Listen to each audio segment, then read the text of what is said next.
Olá, boa tarde ou noite, não sei. Eu sou o aluno Gilberto Magno Souza Vieira, estudante de engenharia de computação, faço o quarto semestre de engenharia de computação e estou fazendo a cadeira de aspectos teóricos da computação.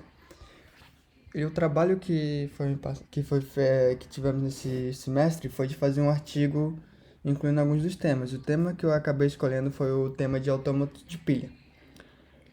E bem, eu acabei fazendo esse pequeno artigo, eu não tenho intenção de publicá-lo, porém eu fiz aqui. E ele se trata de uma compilação bibliográfica. Eu fiz várias pesquisas, eu pesquisei na internet, vi alguns livros, alguns artigos, alguns vídeos, e com tudo isso que eu acumulei, eu acabei juntando e trazendo para esse artigo. Eu traduzi algumas coisas de alguns artigos, eu peguei algumas coisas da Wikipédia, e fiquei juntando e acabou criando como resultado esse meu artigo, em que, bem, eu falo primeiramente sobre, eu dou uma pequena explicação, uma pequena introdução sobre o que é esse tema, que no caso eu tento, para poder entender sobre o autômato de pilha, primeiro a gente vai ter que entender um pouco sobre o que se trata um autômato finito. E, bem, é basicamente como a gente pode resumir, é um reconhecedor de linguagem. A gente tem uma linguagem, não sei, uma gramática, enfim, a gente tem uma linguagem e ela vai ser possível, com isso ela vai reconhecer, a partir de uma máquina de estados, qual é o estado inicial dessa nossa linguagem em comparação com o estado atual barra final dessa nossa mesma. Se, por exemplo, é possível formar essa nossa linguagem, enfim, é isso. E bem, ela é bem limitada em comparação com o que, na verdade, são um autômato finito, que eu explico agora, desculpa. E ela é bem limitada quando a gente compara com um autômato de pilha. Que isso tipo, enquanto o autômato finito, ele, como finito e infinito, né? Ele é bem limitado por causa da questão da memória, ele consegue entender algumas interferências na linguagem e tal, e compreender. Ele não consegue acessar memórias muito grandes e pesadas, por exemplo, ele não é capaz de fazer algo desse tipo, desse gênero. E para poder acabar com esse problema, que isso foi uma problemática bastante interessante. A gente acabou se dando conta que uma maneira de resolver isso era com os autômatos de pilha, que é o que eu explico nesse artigo. E, bem, eles podem também ser divididos em dois, o autômato de pilha. Ele pode ser dividido entre os autômatos de pilha determinísticos e os não determinísticos, sendo que os determinísticos podem ser bem como a gente consegue ver nessa imagem. É uma máquina similar dessa imagem aqui e que, no caso, é adicionada de uma pequena pilha que a gente pode ver aqui, que vai fazer um controle com registradores e num formato de literalmente pilha, empilhado, por isso que veio o nome de pilha. Bem, a gente pode definir um automato de pilha formalmente como se fosse definido por uma sextupla. O que é uma sextupla? É basicamente isso aqui, ó. Esse formato disto, em que Q vai ser o conjunto finito de estados, o somatório, esse Ezinho aí, vai ser o conjunto finito de símbolos, os símbolos que são partes do alfabeto. Nosso tal aí, o R é um conjunto finito de símbolos também, porém denominado alfabeto da pilha. A gente tem o delta, que é essa nossa notação aqui abaixo, o delta sendo contido dentro essa nossa emaranhada de coisas, é a nossa relação de transição. E aqui é o nosso estado inicial e o nosso estado final. O nosso estado inicial é onde vai começar nossa linguagem e o final é como ela deve, onde que ela acaba, como o próprio nome já sugere. Bem, continuando. Para a gente poder entender tudo isso daqui, como já deu para ver, é necessário que a gente entenda um pouco sobre gramática. E gramáticas sem contexto, tá, etc. Coisas desse tipo. Que é o que eu vou falar um pouco mais abaixo.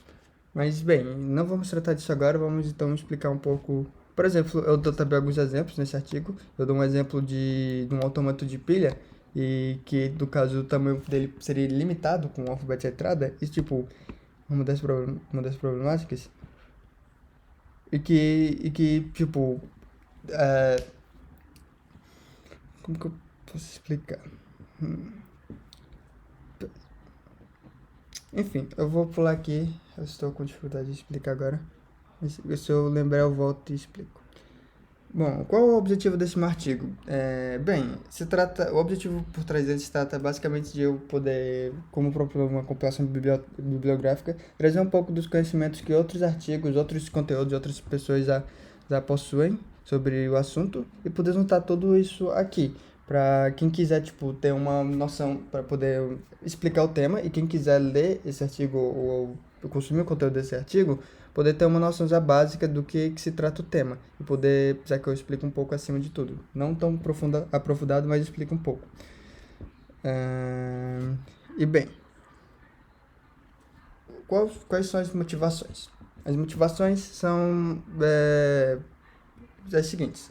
Eu, quando estava pesquisando, acabei percebendo que muito do conteúdo que eu achava que fosse bem fácil de conseguir, de belo acesso, não é tão fácil assim. Na verdade, porém, não é tipo explicado não é como se fosse na nutshell, explicado em uma caixa de nós. É bem difícil de compreender e está espalhado em vários livros de coisas gigantescas. E a pessoa procurar talvez tenha certa dificuldade. E a maioria dos que eu encontrava que tratavam de forma mais simples acabavam sendo em, em inglês ou em outras línguas. Então eu acabei que pegando alguns desses artigos em inglês, como por exemplo do jornal de 1967 que falava sobre, e eu acabei traduzindo e trazendo para aqui, para o artigo, algumas dessas partes interessantes que eu encontrei.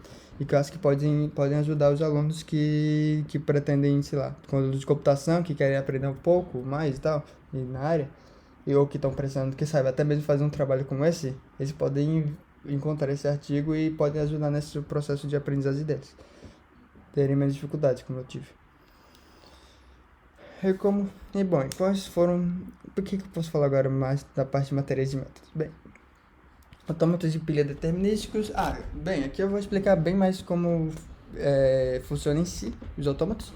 Explicar mais dentro do que é um autômato de pilha determinísticos. São bem, o porquê, claro que eles são utilizados porque eles são bem mais eficientes, são reconhecedores da mesma maneira que um autômato finito, porém eficientes, porque eles conseguem tratar de memória muito maior e conseguem também, bem,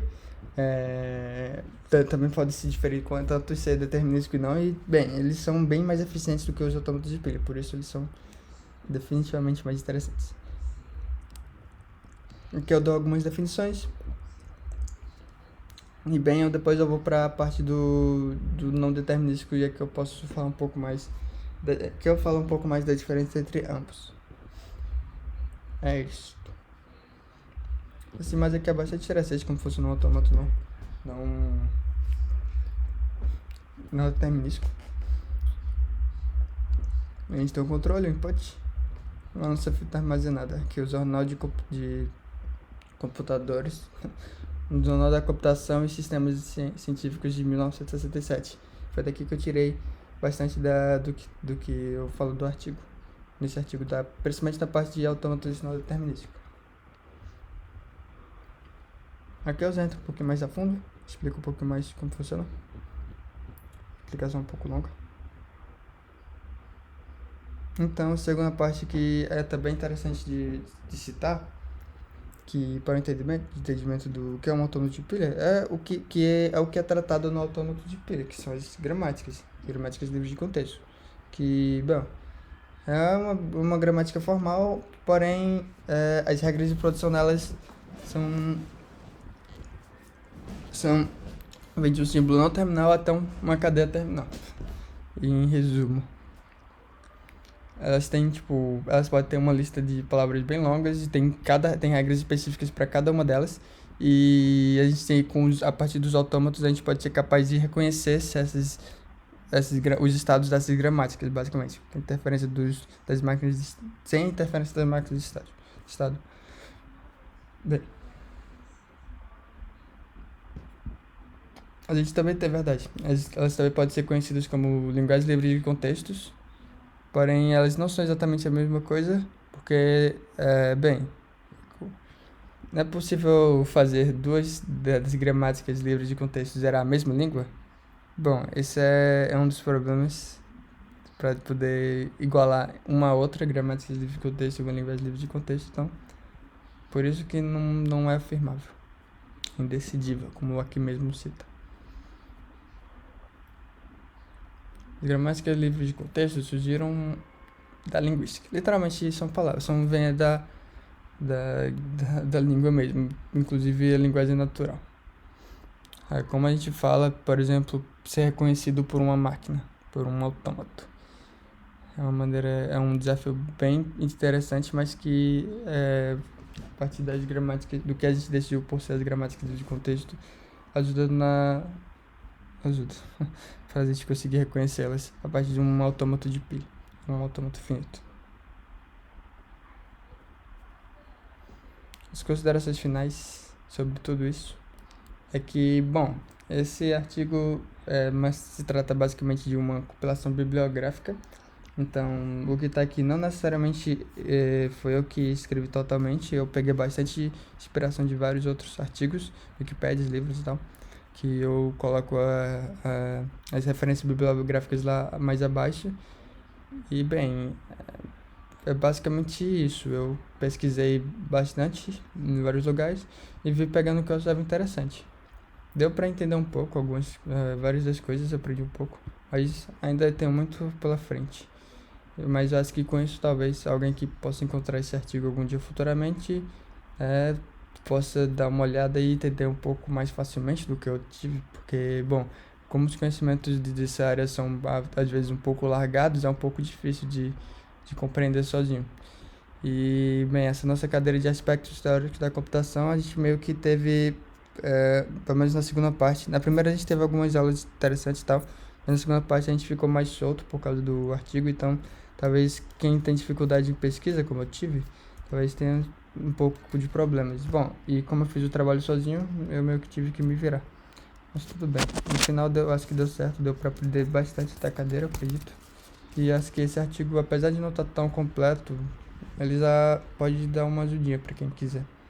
As referências que eu utilizei foram principalmente desses daqui. Basicamente, eu utilizei bastante do jornal que eu tinha falado, citado bastante, jornal da computação e sistemas de ciências de 1967.